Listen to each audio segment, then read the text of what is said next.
नमस्कार दोस्तों, मैं अंकुर उपाध्याय स्वागत करता हूं आप सभी का एक बार फिर से अपनी नई वीडियो में।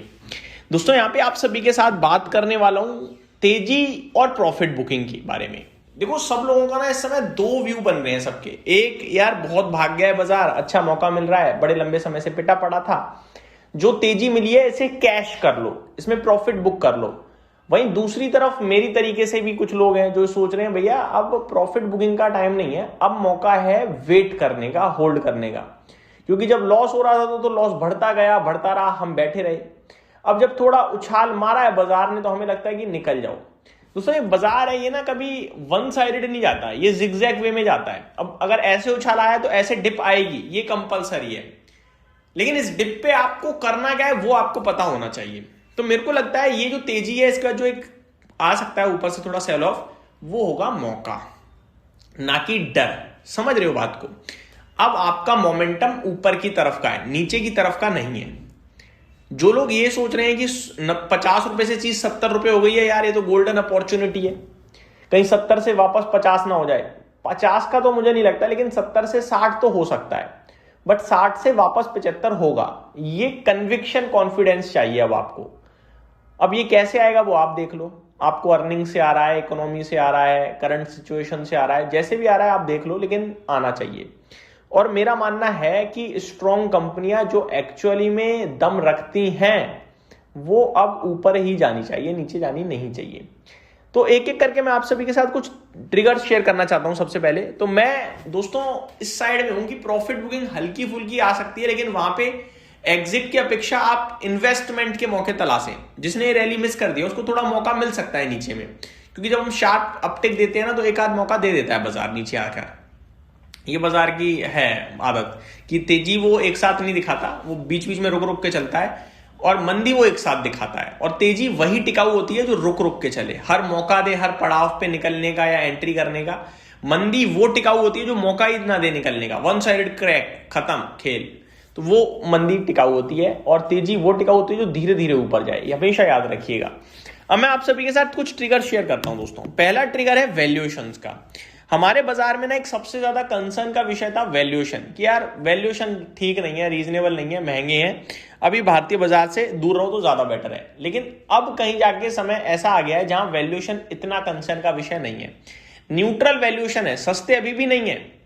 सस्ते इसलिए नहीं है क्योंकि आपकी निफ्टी के अंदर कुछ ऐसी कंपनियां जो 1500 के पीई पे ट्रेड करती हैं, इटर्नल जैसी, इसलिए वैल्यूएशन सस्ते नहीं है। लेकिन ओवरऑल देखोगे ना आप तो रीजनेबल है, और आगे जो अर्निंग पैरामीटर्स दिख रहे हैं वो एक्सेप्शनल टाइप दिख रहे हैं, जिसकी वजह से मेरे को लगता है वैल्यूएशन रीजनेबल और अट्रैक्टिव है।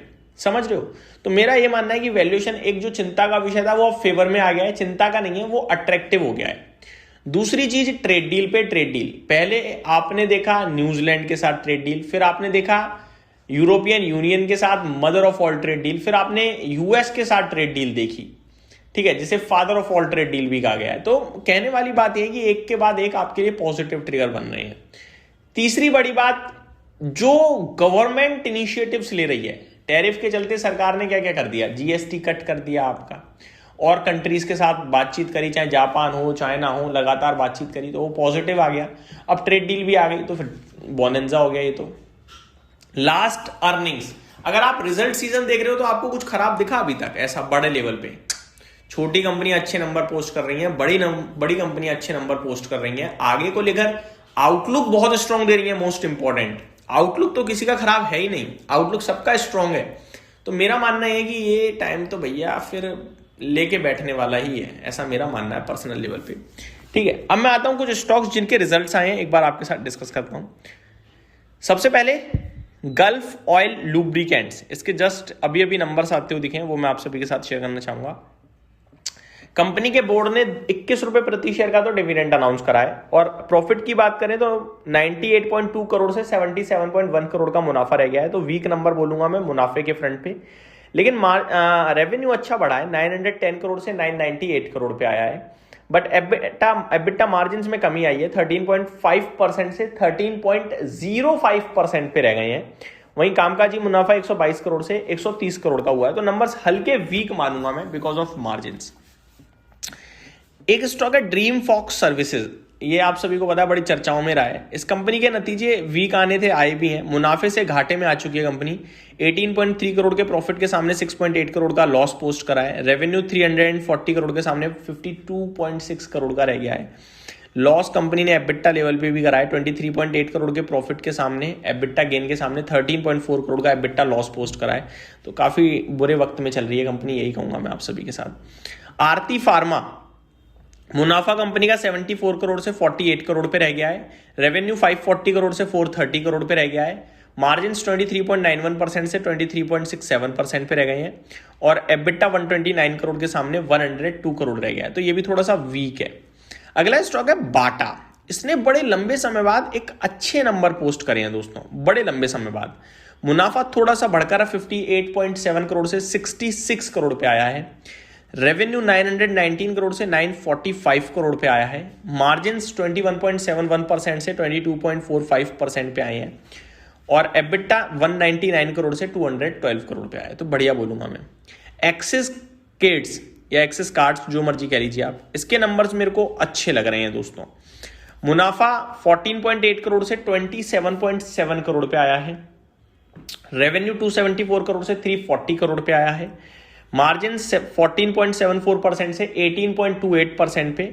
कामकाजी मुनाफा 40.4 करोड़ से 62.8 करोड़। तो मैं बढ़िया नंबर मानूंगा, सुपर नंबर मानूंगा। अगला है बीएससी। कमाल कर रहा है भाई बीएससी भी। मुनाफा 220 करोड़ से 600 करोड़, शानदार। 3 गुना हो गया ऑलमोस्ट मुनाफा। रेवेन्यू 770 करोड़ से 1240 करोड़ पे। मार्जिन 64.02% से 69.26%। एबिटा कंपनी का 490 करोड़ के सामने 860 करोड़। तो बहुत ही शानदार नंबर है, लेकिन स्टॉक ऑलरेडी भागा हुआ है। और अनुमान भी कुछ ऐसा ही था, ऐसा नहीं है कि अनुमान कमजोर नंबर का था, अनुमान भी तोड़फोड़ नंबर्स का ही था। और अच्छे कंपनी ने नंबर पोस्ट करे हैं। अगला स्टॉक है दोस्तों जिसके बारे में आप सभी के साथ डिस्कस करना चाहूंगा। एक्चुअली में बहुत सारे नंबर्स आए हैं, तो यही सोचने वाली बात है कि किसके डिस्कस करें, किसके ना डिस्कस करें। एक स्टॉक है वाडीलाल इंडस्ट्रीज। इसने डिसअपॉइंट किया है काफी हैवीली। कंपनी प्रॉफिट से घाटे में आ गई है। 12 करोड़ के मुनाफे के सामने 20 लाख का घाटा है। रेवेन्यू 200 करोड़ से 240 करोड़ हुआ है, बट मार्जिन पूरे गायब हो गए हैं। 12.25% से 4.6%। और एबिटा 25 करोड़ के सामने 11 करोड़ रह गया है। तो ये कुछ स्टॉक्स थे जो मैंने आप सभी के साथ डिस्कस करे। उम्मीद करता हूँ डिटेल्स पसंद आई होंगी। Thank you so much for watching this video. Have a great day guys.